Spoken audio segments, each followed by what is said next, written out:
ఇవాళ తెలుగు రాష్ట్రాల సీఎంలు భేటీ కాబోతున్నారు. హైదరాబాద్ ప్రజాభవన్ లో రేవంత్ రెడ్డి, చంద్రబాబు సమావేశం అవుతున్నారు. ప్రస్తుతం ఇదే అంశానికి సంబంధించి మనకి పూర్తి డీటెయిల్స్ అందించడానికి మా ప్రతినిధి చందు సిద్ధంగా ఉన్నారు. చందు,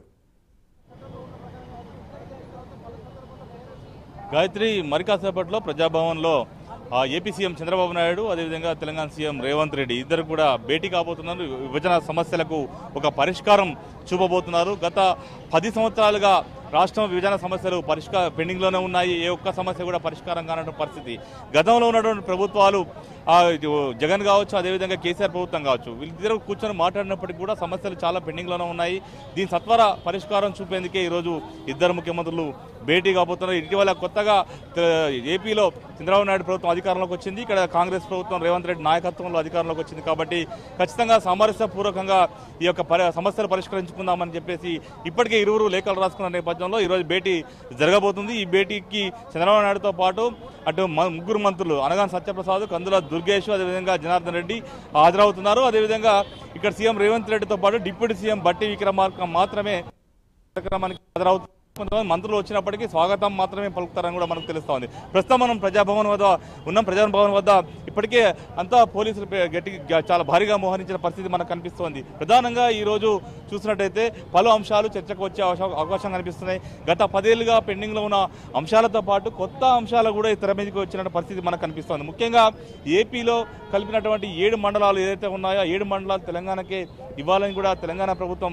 చెప్పబోతుంది. మరోవైపు ఏపీలోని 1000 కిలోమీటర్ల తీర ప్రాంతం ఏదైతే ఉందో తీర ప్రాంతంలో తెలంగాణకు కూడా భాగం కావాలని కూడా కోరుతున్న పరిస్థితి కనిపిస్తోంది. మరోవైపు చూసినట్టయితే తిరుమల తిరుపతి దేవస్థానానికి సంబంధించినటువంటి ఏదైతే అందులో కూడా వాటా కావాలని కూడా ఆ తెలంగాణ ప్రభుత్వం కోరబోతున్నట్టుగా మనకు తెలుస్తూ ఉంది. మరోవైపు ఇప్పటికే కృష్ణా జలాల్లో మొత్తం 811 టీఎంసీల నీటి వాటా ఉండగా అందులో ఆ తెలంగాణ 555 టీఎంసీలు కావాలని కోరుతుంటే 50% తమకే ఇవ్వాలని కూడా ఈ యొక్క సమావేశంలో కోరబోతున్నట్టుగా తెలుస్తోంది. మరోవైపు తెలంగాణ విద్యుత్ సంస్థలకు ఏపీ ప్రభుత్వం 24,000 కోట్ల రూపాయలు ఇవ్వాలని కూడా తెలంగాణ ప్రభుత్వం చెప్తున్న పరిస్థితి. దీన్ని మాత్రం ఏపీ కౌంటర్ కూడా ఇస్తుంది. గత కొన్నాళ్ళుగా 7,000 కోట్ల రూపాయలు తమకే ఇవ్వాలని కూడా ఏపీ ప్రభుత్వం వాదిస్తున్న పరిస్థితి. దీంతో పాటు తెలంగాణ సంబంధించి ఓడరేవులు తెలంగాణలో లేవు కాబట్టి కృష్ణపట్నం లాంటి ఓడరేవుల్లో తమకు వాటా ఇవ్వాలని కూడా ఈరోజు ప్రభుత్వం కోరబోతున్నట్టు. మొత్తంగా చూసినట్టయితే దాదాపు 6 కొత్త అంశాలను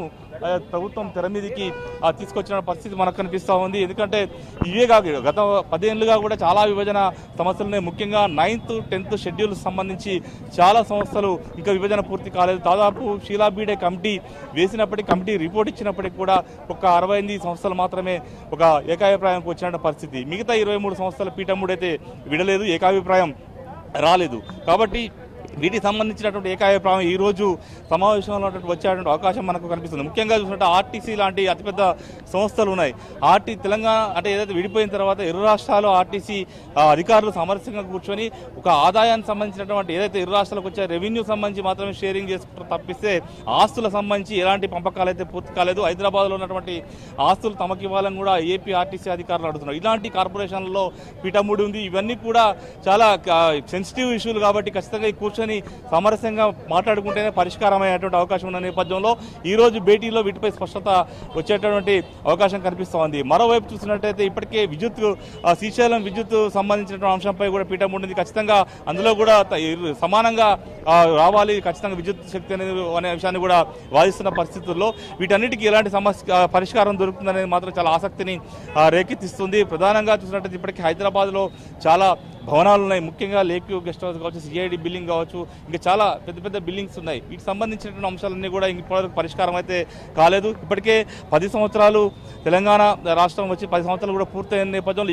ఎక్కడ ఆస్తులు అక్కడే పంచుకోవాలనే అభిప్రాయాన్ని తెలంగాణ ప్రభుత్వం అయితే వ్యక్తం చేస్తూ ఉంది. ఎందుకంటే హైదరాబాద్లో ఉండే ఆస్తులన్నీ ఖచ్చితంగా తెలంగాణకే చెందాలని కూడా కోరుతున్న నేపథ్యంలో ఈ వాదనకు ఏపీ ఒప్పుకుంటుందా లేదా అనేది మాత్రం చూడాల్సినటువంటి పరిస్థితి మనకు ఉంది. ఎందుకంటే ఇప్పటికే హైదరాబాద్ ఆస్తులకు సంబంధించి చాలా వేల కోట్ల ఆస్తులు ఇక్కడ ఉన్నటువంటి వాటికి వాల్యూ ఉంది. కాబట్టి ఖచ్చితంగా ఖచ్చితంగా తమకు వాటా ఇవ్వాలని ఏపీ ప్రభుత్వం పట్టుబట్టేటువంటి అవకాశం అయితే మనకు చాలా స్పష్టంగా కనిపిస్తోంది. ఇక నీటి వాటాలకు సంబంధించి మాత్రం పెద్ద యుద్ధమే నడుస్తుంది 10 సంవత్సరాల నుంచి. ఇప్పటికే కృష్ణా రివర్ మేనేజ్మెంట్ బోర్డు ఆధ్వర్యంలో చాలాసార్లు ఆ సమావేశాలు అటు ఏపీ తెలంగాణ అధికారులు కూర్చొని మాట్లాడినప్పటికీ కూడా సమస్య అయితే పరిష్కారం కాలేదు. ముఖ్యంగా కృష్ణా రివర్ బోర్డును విజయవాడలో నెలకొల్పాలని కూడా ఇప్పటికే ఏపీ ప్రభుత్వం చెబుతున్న నేపథ్యంలో లేదు ఖచ్చితంగా కృష్ణా రివర్ మేనేజ్మెంట్ బోర్డు తెలంగాణలో ఉండాలని తెలంగాణ ఈ నేపథ్యంలో చాలా సమస్యలు ముఖ్యంగా నీటి వాటాలు కావచ్చు, ఆస్తులు అప్పుల పంపకానికి సంబంధించిన అంశాలన్నింటిలో కూడా పెండింగ్లో ఉన్న పరిస్థితుల్లో ఖచ్చితంగా ఈ సమావేశంలో కొన్ని అంశాలైన పరిష్కారం జరుగుతాయనేటువంటి ఆశాభావాన్ని రెండు రాష్ట్రాల ప్రజలు కూడా వ్యక్తం చేస్తున్న పరిస్థితి మనకు కనిపిస్తూ ఉంది. మొత్తంగా సాయంత్రం 6 గంటలకు ఈ సమావేశం అయితే జరగబోతుంది. సమావేశంలో ఎలాంటి నిర్ణయాలు తీసుకుంటారనేది మాత్రం ఆసక్తికరంగా మారింది. Gayatri. Right, thank you Chandu.